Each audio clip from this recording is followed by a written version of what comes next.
কেমন হবে বিএনপির নতুন মন্ত্রিসভা?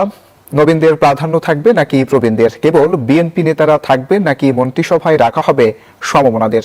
বিএনপি সরকারের মন্ত্রিসভায় সুযোগ পাচ্ছেন কারা? মন্ত্রিসভার আকারই বা কেমন হবে? এটা নিয়ে এখন কৌতূহল বিএনপির অন্দরমহল থেকে সাধারণের মাঝেও। বিএনপি সরকারের কতজন মন্ত্রী থাকবেন এবং কে কোন দপ্তরের মন্ত্রী হচ্ছেন তা নিয়ে ইতিমধ্যেই জল্পনা কল্পনা শুরু হয়েছে। বিএনপির নিরঙ্কুশ বিজয়ের পর এখন সবচেয়ে বেশি আলোচনা রয়েছে কে হচ্ছেন কোন মন্ত্রী। বিশ্লেষকরা ইতোমধ্যে এ বিষয়ে মতামত দিতে শুরু করেছেন। তবে মন্ত্রিসভা গঠন করা বিএনপির জন্য হবে একটি বড় চ্যালেঞ্জ। আজকের এই ভিডিওতে আমরা দেখব কে হতে পারেন কোন মন্ত্রী। এছাড়া সাধারণ মানুষের মনে সবচেয়ে বেশি আগ্রহ রয়েছে অ্যাডভোকেট ফজলুর রহমানকে নিয়ে, কারণ তিনি এবারের নির্বাচনে সবচেয়ে বেশি ভোটের ব্যবধানে বিজয়ী হয়েছেন এবং তার নাম মন্ত্রিসভায় আলোচনা রয়েছে। প্রিয় দর্শক, কে হচ্ছেন কোন মন্ত্রী এ বিষয়ে বিস্তারিত জানতে চ্যানেলটি সাবস্ক্রাইব করে সম্পূর্ণ ভিডিওটি দেখতে থাকুন। বিএনপি সরকারের মন্ত্রিসভায় সুযোগ পাচ্ছেন কারা? মন্ত্রিসভার আকারই বা কেমন হবে?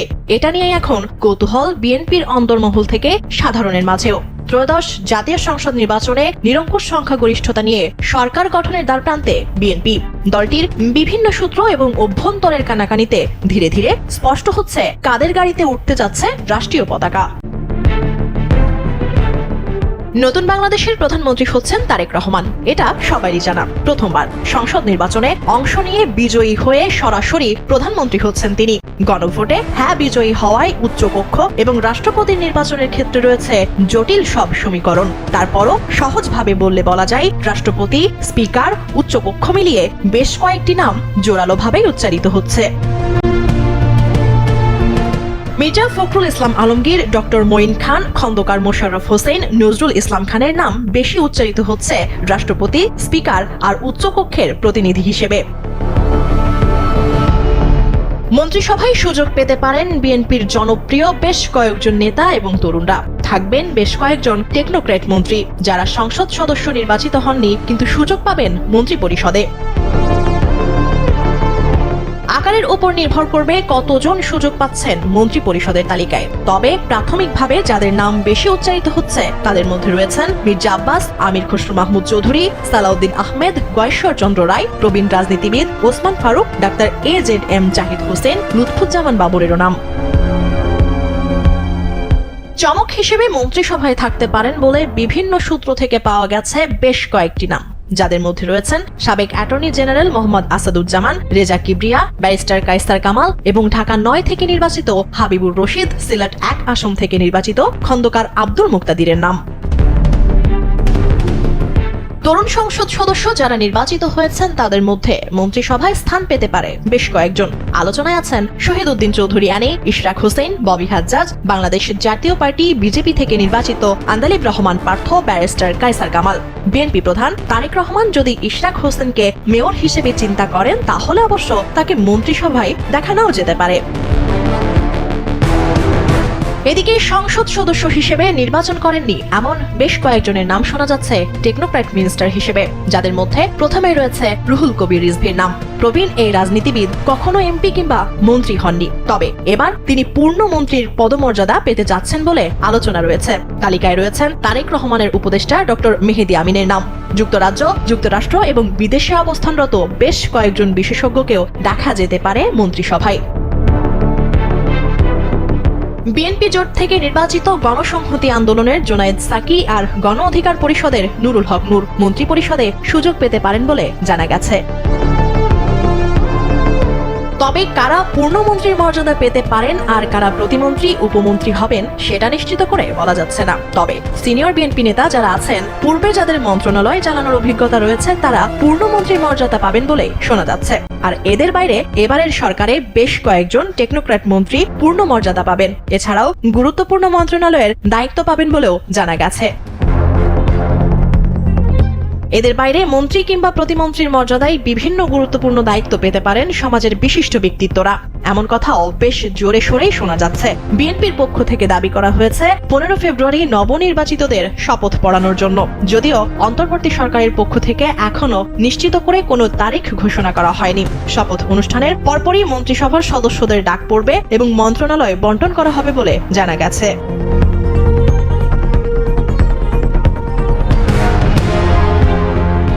বিএনপির দলীয় সূত্র জানায়, দীর্ঘ 17 বছর পর ক্ষমতায় এসে বিভিন্ন দপ্তরে দক্ষ ও অভিজ্ঞতা সম্পন্ন ব্যক্তিদের মন্ত্রিত্ব দিতে আগ্রহী দলটি। এ নিয়ে দলের শীর্ষ নেতারা চূড়ান্ত সিদ্ধান্ত নেবেন।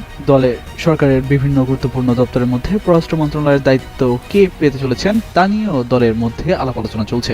বিএনপির পররাষ্ট্রমন্ত্রী হিসেবে দলের স্থায়ী কমিটির সদস্য ও চট্টগ্রাম 11 আসন থেকে বিজয়ী আমির খসরু মাহমুদ চৌধুরী দায়িত্ব নিতে পারেন। এর আগে বিএনপির সরকারের আমলে বাণিজ্য মন্ত্রী হিসেবে দায়িত্ব পালন করেছেন। এছাড়া বিএনপির স্থায়ী কমিটির সদস্য ও নবনির্বাচিত সংসদ সদস্য ডক্টর আব্দুল মঈন খানকেও দায়িত্ব দেওয়া হতে পারে। অন্যদিকে এই তালিকায় রাখা হতে পারে দলের যুগ্ম মহাসচিব হুমায়ুন কবিরের নামও। এছাড়া পররাষ্ট্র প্রতিমন্ত্রী হিসেবে বিএনপির কেন্দ্রীয় কমিটির সাংগঠনিক সম্পাদক শামা ওবায়েদ এবং বর্তমানে মেক্সিকোতে নিযুক্ত বাংলাদেশের রাষ্ট্রদূত মুশফিকুল ফজল আনসারীকেও দায়িত্ব দেওয়া হতে পারে। বিএনপির তরুণ নেতাদের মধ্যে থেকেও নতুন মুখ আসতে পারে, তবে চূড়ান্তভাবে পররাষ্ট্রমন্ত্রী বা প্রতিমন্ত্রীর দায়িত্ব কে পালন করবেন সেজন্য আরো 2-1 দিন অপেক্ষা করতে হবে। এদিকে ত্রয়োদশ জাতীয় সংসদ নির্বাচনে এখন পর্যন্ত বেসরকারিভাবে 297টি আসনের চূড়ান্ত ফলাফল প্রকাশ করেছে নির্বাচন কমিশন। এর মধ্যে বিএনপি এককভাবে 212টি আসনে এবং বাংলাদেশ জামায়াত ইসলামী 68টি আসনে বিজয়ী হয়েছে। শুক্রবার বেলা 1টার পর আগারগাঁওয়ে নির্বাচন কমিশন ভবনে ইসি সচিব আক্তার আহমেদ এ ফলাফল ঘোষণা করেন।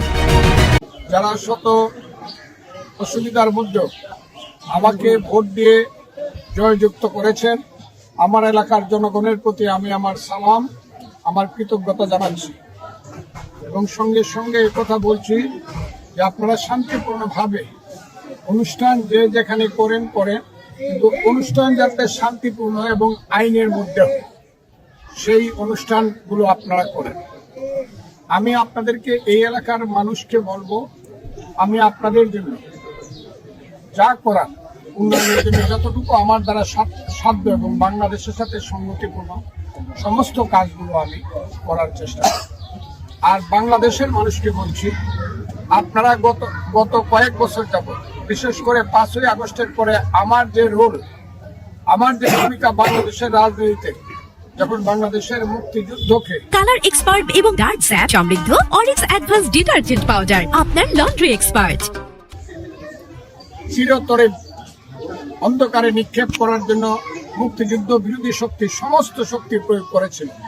বাংলাদেশ যখন নিশ্চুপ ছিল, ভয়ে হোক, ভীতির কারণে হোক, অনেকে স্বার্থের কারণে হোক, তখন মুক্তিযুদ্ধ হিসাবে বাংলাদেশের পক্ষে, মুক্তিযুদ্ধের পক্ষে আমি আমার উচ্চকণ্ঠ আরো উচ্চকিত করেছিল। এখন আমি বাংলাদেশের মানুষকে বলবো, আমার যে ভূমিকা ছিল 5ই আগস্টের পরে মুক্তিযুদ্ধের পক্ষে, মানুষের মুক্তির পক্ষে, এদেশের অসাম্প্রদায়িকতা, ধর্মনিরপেক্ষতার পক্ষে, মানুষের পেটের ভাত, পরনের কাপড়ের পক্ষে, মানুষের চাকরি কর্মসংস্থানের পক্ষে, আমি সেই কাজগুলো থেকে এক মুহূর্তের জন্য বিরত হব না, বরং আরো সাহসিকতার সঙ্গে সমস্ত জিনিসগুলো আমি বাংলাদেশের পার্লামেন্টে তুলে ধরবো এবং সেই পার্লামেন্টে এগুলাকে করানোর চেষ্টা করব। আমার নাম গেজেট হওয়ার কারণে আমি এলাকার মানুষের কাছে যেমন সুখ্যাতা আমিও জানাচ্ছি, ঠিক তেমনি আমার দল বিএনপি, আমার নেতা তারেক রহমান সহ আমার দলের নেতৃবৃন্দের প্রতি, যারা আমাকে নমিনেশন এবং মার্কা দিয়েছেন, তাদের প্রতি আমি আমার কৃতজ্ঞতা প্রকাশ করি। তো প্রিয় দর্শক, এতক্ষণ আমাদের সাথে থাকার জন্য আপনাদের অসংখ্য ধন্যবাদ। আর হ্যাঁ, আজকের এই প্রতিবেদন হতে আপনি কি বুঝতে পেরেছেন তা অবশ্যই আমাদের কমেন্ট করে জানাতে ভুলবেন না। আপনি যদি আমাদের এই চ্যানেলে নতুন দর্শক হয়ে থাকেন তাহলে অবশ্যই চ্যানেলটি সাবস্ক্রাইব করে বেল বাটনটি অন করে রাখবেন। আজকের মতো এখানে বিদায় নিচ্ছি, দেখা হচ্ছে পরবর্তী কোনো একটি আপডেট নিয়ে। ভালো থাকবেন সবাই, ধন্যবাদ সবাইকে।